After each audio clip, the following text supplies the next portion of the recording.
DRDO ஒரு மருந்து கண்டுபிடிச்சிருக்காங்களாமே கொரோனாவுக்கு. அது ஏதாவது அப்டேட் இருக்கா விக்கி அப்படிங்கிற ஒரு கேள்வி.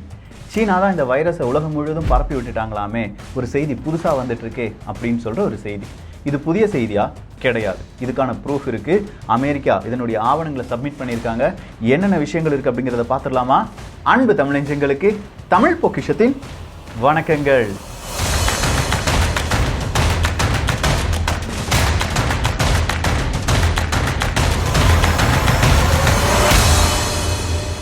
DCGI drug controller general of India. இந்த டிசிஜிஐ டிஆர்டிஓ கண்டுபிடித்திருக்கும் ஒரு மருந்துக்கு எமர்ஜென்சி யூசேஜுக்கு அப்ரூவ் கொடுத்துருக்காங்க. ஸோ டிஆர்டிஓ அப்படின்னு சொல்லும்போது நம்முடைய இராணுவ தளவாடங்கள் இது மட்டும்தான் தெரியும். ஆனால் இந்த டிஆர்டிஓக்கு கீழே institute of nuclear medicine and allied sciences INMAS அப்படிங்கிற வேறொரு அமைப்பும் இருக்குது. ஸோ அவங்க என்ன கண்டுபிடிக்கிறாங்கன்னா, டாக்டர் ரெட்டி, ஹைதராபாத்தில் இருக்கிற டாக்டர் ரெட்டி அப்படிங்கிற அந்த நிறுவனத்தின் கூட சேர்ந்து அவங்க புதிய ஒரு மருந்தை கண்டுபிடிக்கிறார்கள், உருவாக்குகிறார்கள். அந்த மருந்து தான் இப்போ கொரோனா பேஷண்ட்ஸுக்கு கொஞ்சமாக கொரோனா பாதிப்பும் ரொம்ப சிவியராக இருக்கிறவங்களுக்கும் இந்த மருந்து கொடுத்தோம்னா சீக்கிரமாக அவங்க குணமாயிடலாம், இல்லை ஆக்சிஜன் அவங்களுக்கு தேவைப்படுற ஆக்சிஜனுடைய அளவு கொஞ்சம் குறைவாகத்தான் இருக்கும் அப்படிங்கிற ஒரு கண்டுபிடிப்புக்கு வந்திருக்கிறார்கள். இதை 2DG மருந்து அப்படின்னு சொல்கிறாங்க. 2-டிஆக்சி-டி குளுக்கோஸ் அப்படிங்கிறது தான் இந்த 2DG அப்படின்னு சொல்ற மருந்து. இது எடுத்தோம் கவிழ்த்தோம் அப்படின்னு சொல்லி கண்டுபிடிச்சிட்டாங்களா அப்படின்னு பார்த்தா கிடையாது.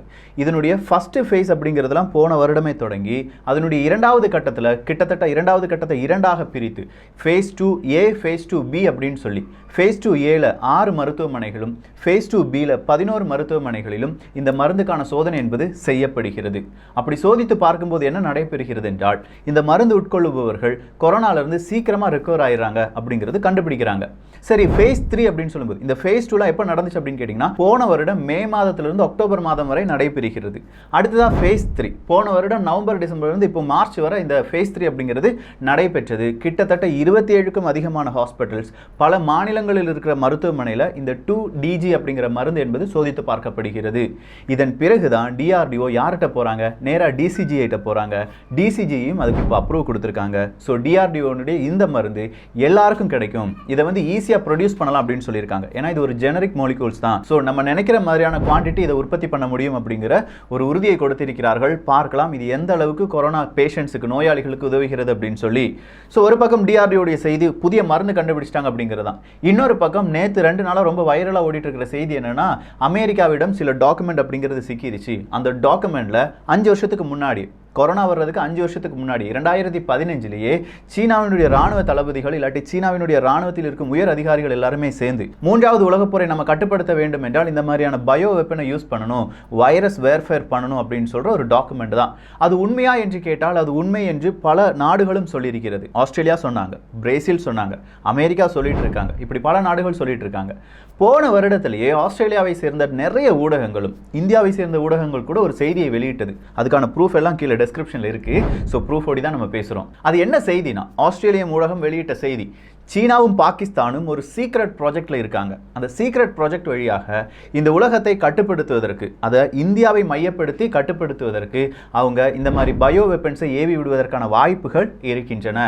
இதன் காரணமாக இந்தியா வந்து ஐரோப்பிய ஒன்றியத்துக்காக இருக்கட்டும், இல்லாட்டி மேற்குலக நாடுகளுக்காக இருக்கட்டும், ஒரு ஹப்பா செயல்படுது.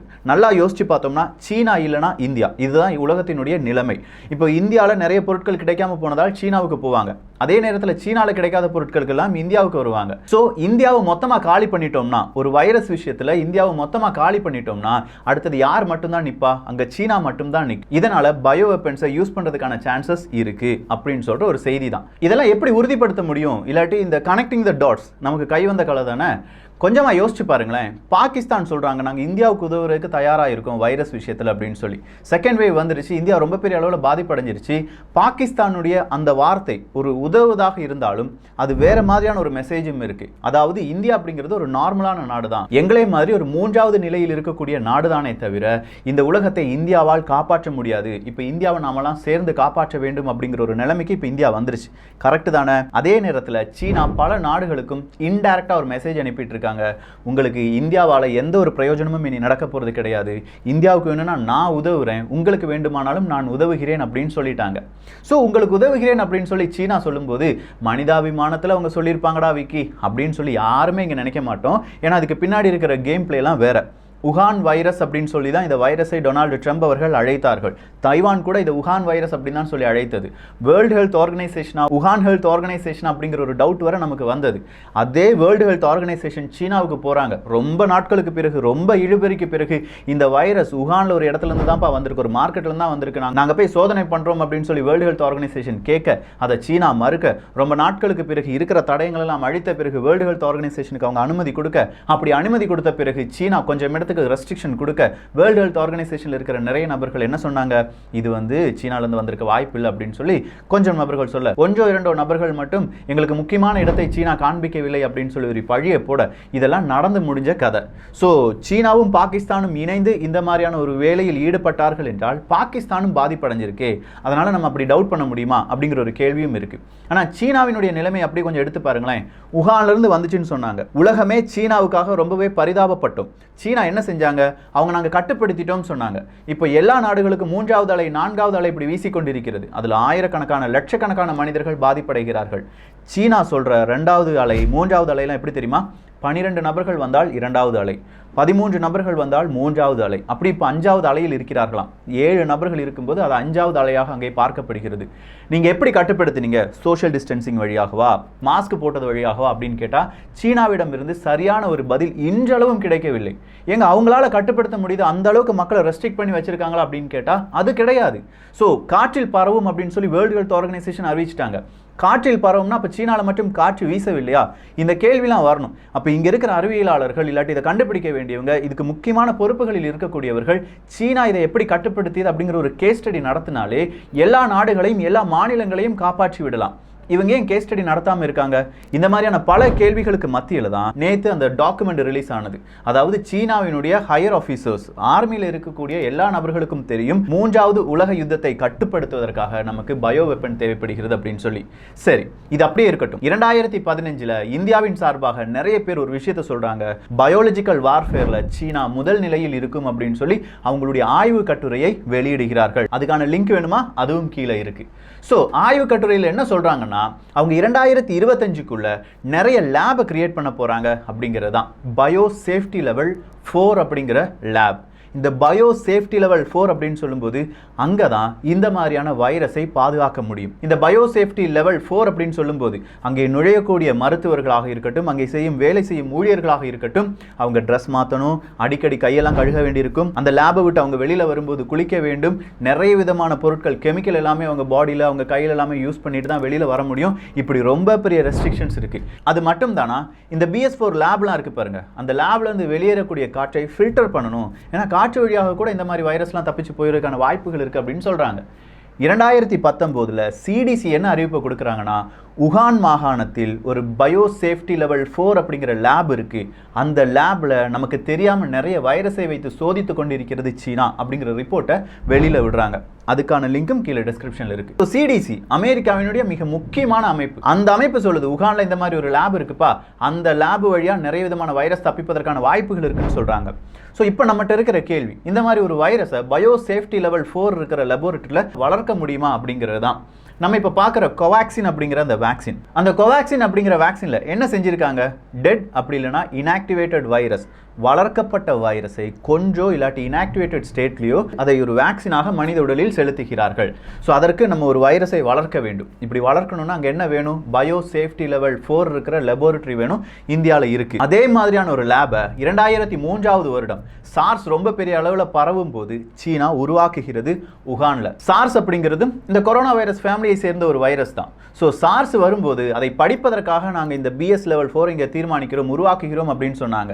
2025 5க்கும் மேற்பட்ட BS4 லெவல் லேப் நாங்கள் உருவாக்குவோம் அப்படின்னு சொன்னாங்க சீன அரசாங்கம்.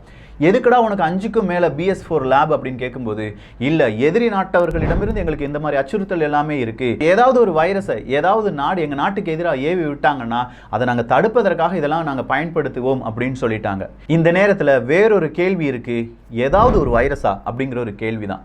ஆமாங்க, இந்த உலகத்தை விட்டு போன வைரஸ், பழங்காலத்தில் இந்த ஃபாசில் இருந்தெல்லாம் எடுக்கப்பட்ட வைரஸ் இதெல்லாம் ஃப்ரீஸ் பண்ணி வைப்பாங்க. இந்த மாதிரி பயோ சேஃப்டி லெவல் 4 லெபார்ட்டரியில் ஃப்ரீஸ் பண்ணி வச்சுருக்காங்க. அதை பற்றி ஸ்டடி பண்ணிட்டு இருக்காங்க. அது சீனா மட்டும் கிடையாது, ஈரானில் இருக்குது, ஈராக்கில் இருக்குது, நார்த் கொரியாவில் இருக்குது, ரஷ்யாவில் இருக்குது, அமெரிக்காவில் இருக்குது, வளர்ந்த நாடுகள் எல்லா நாடுகளிலும் இருக்குது, இந்தியாவில் கூட இருப்பதற்கான வாய்ப்புகள் இருக்குது. எல்லாருமே எதிர்காலத்தை நினைவில் வைத்துக்கொண்டு என்ன செய்கிறாங்க, வைரஸ் எல்லாம் ஃப்ரீஸ் பண்ணி வச்சுருக்காங்க. அதை எடுத்து ஸ்டடி பண்ணுவாங்க. அதை எப்படி ப்ரிவென்ட் பண்ணலாம், இல்லை அதை எப்படி மாடிஃபை பண்ணலாம் அப்படின்னு சொல்லி பலவிதமான அங்கே ரிசர்ச் நடந்துட்டு இருக்கும்.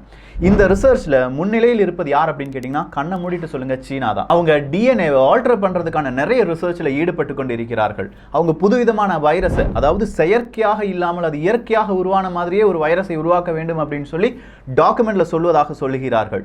ஸோ செயற்கையாக உருவாக்கப்பட்ட வைரஸை இயற்கையாக உருவானது மாதிரி செய்யணும்னா அங்கே நிறைய விதமான வேலையாட்கள் வேண்டும், இல்லை நிறைய விதமான டெக்னாலஜி வேணும். அது எல்லாமே சீனாட்ட இருக்கு.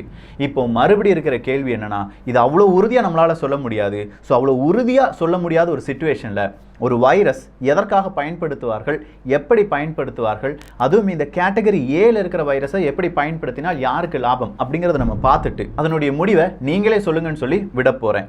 இந்த கேட்டகரி ஏ வைரஸ் அப்படின்னா ரொம்ப பெரிய டேஞ்சரான வைரஸ். இதை தான் கேட்டகரி ஏ வைரஸ் அப்படின்னு சொல்லுவாங்க. இந்த கொரோனா வைரஸ், இப்போ இருக்கிற இந்த கொரோனா வைரஸ் கூட கேட்டகரி ஏ வைரஸ் அப்படிங்கிறத நாம் நினைவில் கொள்ள வேண்டும். இந்த கேட்டகரி ஏ வைரஸ் அப்படின்னு சொல்லும்போது ஈஸி டு ஆக்சஸ் ஆகிருக்கும். நம்ம முதலே பார்த்தோம், எல்லாருமே ஃப்ரீஸ் பண்ணி வச்சிருக்காங்க.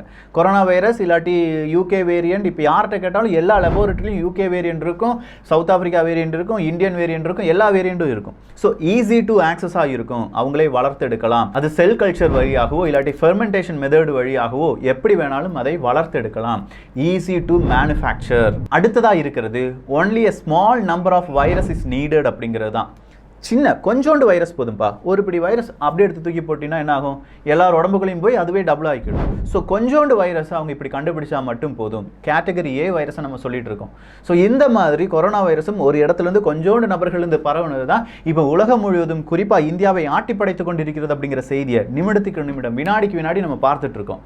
அடுத்ததா a high percentage of people will become ill அப்படின்னு சொல்லியிருக்காங்க. அதாவது இது பாதிக்கப்பட்ட நிறைய நபர்கள் என்ன செய்வாங்க, உடம்பு சரியில்லாமல் போகும். இப்போ கண் கூட நம்ம பார்த்துட்டு இருக்கோம். அடுத்ததா இருக்கிறது, இதை யார் உருவாக்குறாங்களோ, இந்த கேட்டகரி ஏ வைரஸை யார் உருவாக்குறாங்களோ, பயோ வெப்பனா யார் உருவாக்குவாங்களோ அவங்க கிட்ட அதுக்கான மருந்து இருக்கும், கீ அவங்க கிட்ட தான் இருக்கும் அப்படின்னு சொல்றாங்க. ஸோ இப்போ நல்லா யோசிச்சு பாருங்களேன், சீனாட்ட வைரஸ் வந்துச்சுன்னு சொன்னாங்க. ஆனால் இப்போ சீனாட்ட வைரஸே இல்லை. அவங்ககிட்ட ஏதோ ஒரு மருந்து இருக்குது. ஆனால் மீதம் இருக்கும் எல்லா நாடுகளும் மருந்தை தேடி, வேக்சின் அப்படின்னு சொல்கிறது அது மருந்து கிடையாது, அது தடுப்பு மருந்து. அப்படின்னா உண்மையான மருந்து யார்கிட்ட இருக்குது அப்படிங்கிற ஒரு கேள்வி இருக்குது. அடுத்ததா இது ஒரு பயத்தை ஏற்படுத்துவதற்கான மிக முக்கியமான ஆயுதமாக செயல்படுத்தலாம். பேனிக் வந்துருச்சா, இன்னைக்கு எல்லாரும் ஊரடங்கு உத்தரவு நாளையிலேருந்து எல்லாத்தையும் வாங்கி வைடா, ஐயோ நான் செத்துருவேனா, அவன் செத்துட்டு இருக்கான், ஒரு பயம் வருதா, அந்த பயத்தை ஏற்படுத்துறானா, இந்தியாவிலேருந்து யாரும் வெளியில் போகக்கூடாது, இந்தியாவிலேருந்து யாரும் இங்கே வரக்கூடாது, பல நாடுகள் தடை விதித்து விட்டதா, அவங்க அதாவது ஆஸ்திரேலியன் அரசாங்கம் இல்லாட்டி ஆஸ்திரேலியன் ஊடகங்கள் கடந்த வருடம் வெளியிட்ட ஒரு செய்தி, இந்தியா தான் ஒரு ஹப்பா இருக்கு, இந்தியாவை மிகப்பெரிய அளவில் ஒரு வைரஸ் பாதித்து விட்டது என்றால் பல நாடுகள் இந்தியாவை விட்டு ஒதுங்கும். நடந்துருச்சா இங்க அப்படின்னா இங்க யார் பயோ வெப்பனை யூஸ் பண்ணிட்டு இருக்காங்க, யார் யூஸ் பண்றாங்கன்னு தெரியல. ஆனா இதனால பாதிப்படைந்தது இந்தியா தான் என்பதை மறுக்க முடியாது. கடைசியா அந்த தியரி சொல்ற கடைசி பாயிண்ட் என்னன்னா, இது கண்டினியூ ஆயிட்டே இருக்கும். phase 2 வந்துருச்சு, phase 3 வரும், phase 4 வரலாம், phase 5 வந்து கொண்டே இருக்கலாம். இது ஒரு கண்டினியூஸ் ப்ராசஸாக இருக்க போகிறது. பயோ வெப்பன் அப்படிங்கிறது ஒரு கண்டினியூஸ் ப்ராசஸாக இருக்கும் அப்படின்னு சொல்கிறாங்க. சரி, இது சீனா மட்டும்தான் ஏற்படுத்த வேண்டும் அப்படின்னு கேட்டால் கிடையாதுங்க. இந்த பயோ வெப்பன் அப்படின்னு சொல்லும்போது ஹிட்லர் காலமாக இருக்கட்டும், அதன் பிறகு வந்த பல போர்களாக இருக்கட்டும், அதுக்கு முந்தைய போர்களாக இருக்கட்டும், எல்லா காலத்திலும் இந்த மாதிரி ஒரு வைரஸை ஒரு ராணுவ வீரர்கள் சண்டை போட்டுட்டு இருக்காங்க, எதிரி ராணுவ வீரர்கள் அப்படியே வந்துட்டு இருக்காங்க, அந்த இடத்துல தூவி விடுறா அப்படின்னு சொல்லி அதை தூவி விட்டுட்டான்னு வச்சுக்கோங்களேன், முடிஞ்சிருச்சு. பரப்பி விட்டுட்டாங்கன்னா முடிஞ்சிருச்சு. இதே மாதிரி பல வருடங்களாக பல நாடுகளும் செய்து வருகிறது. ஆனால் இப்போ இருக்கிற இந்த வைரஸ் ரொம்பவே டெட்லி டேஞ்சரஸ் அப்படின்னு சொல்கிறாங்க. ஏன்னா இந்தியாவுக்கு வேக்சின்லாம் போட்டுட்டீங்கப்பா, நான் வேக்சின் போட்டால் இதை கட்டுப்படுத்த முடியுமா அப்படிங்கிற ஒரு கேள்வி இன்னைக்கு வேர்ல்டு ஹெல்த் ஆர்கனைசேஷன் கேட்டு இருக்கிறது. இதெல்லாம் கேட்டு மட்டும்தான் இருக்காங்களா, இல்லை அவங்களுக்கு ஏதோ தெரியுதா, அதெல்லாம் நம்ம கேட்க வேண்டிய கேள்வியாக இருக்குது. ஸோ மிகப்பெரிய ஒரு பாதிப்பு இனி கண்டினியூஸாக ஏற்படுவதற்கான வாய்ப்புகள் இருப்பதை நாம் உணர்கிறோம்.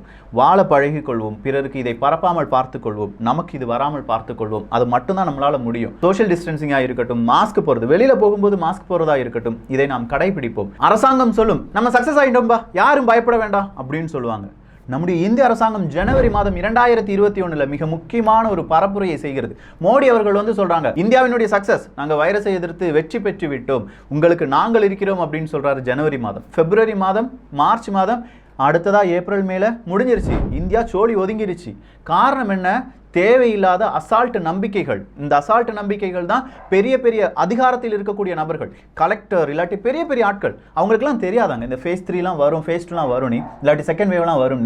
எங்க 2 லட்சம் 3 லட்சம் சம்பளம் வாங்கிட்டு இருக்காங்க நம்ம வரிப்பணம், அவங்களுடைய சம்பளம். ஸோ அவங்க யோசிக்கணும், அடுத்தது வருமா வராதா, ஃபேஸ் 2 வருமா இல்லாட்டி வேவ் 2 வருமா வராதா, இது எல்லாம் அவங்க யோசிச்சிருக்க வேண்டும். நிறைய அரசு அதிகாரிகள் இல்லாட்டி மருத்துவர்கள் சின்ன ஒரு சஜஷனாக நம்முடைய சென்ட்ரல் கவர்மெண்ட்டையோ இல்லாட்டி ஸ்டேட் கவர்மெண்ட்டையோ சொல்லியிருக்கணும். நாமும் ரொம்ப அசால்ட்டாக இருந்துட்டோம். கும்பமேளா போ, இந்த இடத்துல மார்க்கெட்டு போ, ஞாயிற்றுக்கிழமை மீன் மார்க்கெட்டு போ அப்படின்னு சொல்லி எல்லா இடத்துலையும் அசால்ட்டாக இருந்ததுனால தான் இப்போ வேவ் 2 ரொம்ப பெரிய அளவில் பாதிப்படைஞ்சிருக்கும். இன்னும் அசால்ட்டாக இருந்தோம்னா நிறைய பாதிப்புகள் வரும். நம்ம கொஞ்சம் கொஞ்சமாக இதை உணர்ந்து இதிலிருந்து விடுபடுவதற்கான வாய்ப்புகள் என்னென்ன இருக்குது? ஆரோக்கியமாக சாப்பிடணும், நிம்மதியாக இருக்கணும், நல்லா தூங்கணும், டிவி பார்க்க வேண்டாம், பயப்பட வேண்டாம். இதெல்லாம் நம்ம சொல்லி வரும்போது ஓகே, இதிலிருந்து நம்ம கொஞ்சமாக வெளியில் வரலாம். அதுவரையிலும் இந்த மாதிரியான பயம் காட்டுதல், வைரஸ் வார்ஃபேர் அப்படிங்கிறதுலாம் நடந்து கொண்டே தான் இருக்கும். இந்த ஒரு பதிவு குறித்த உங்களுடைய கருத்துக்கள் இங்கே வரவேற்கப்படுகின்றன. உங்களுடைய கருத்துக்கள் தான் இங்கே வரவேற்கப்படுகின்றன. எல்லோரும் தமிழ் பட்சத்தில் இணைந்திருங்கள். நல்லதை பகிர்ந்து நல்ல சமுதாயத்தை உருவாக்குவோம். நன்றி, வணக்கம்.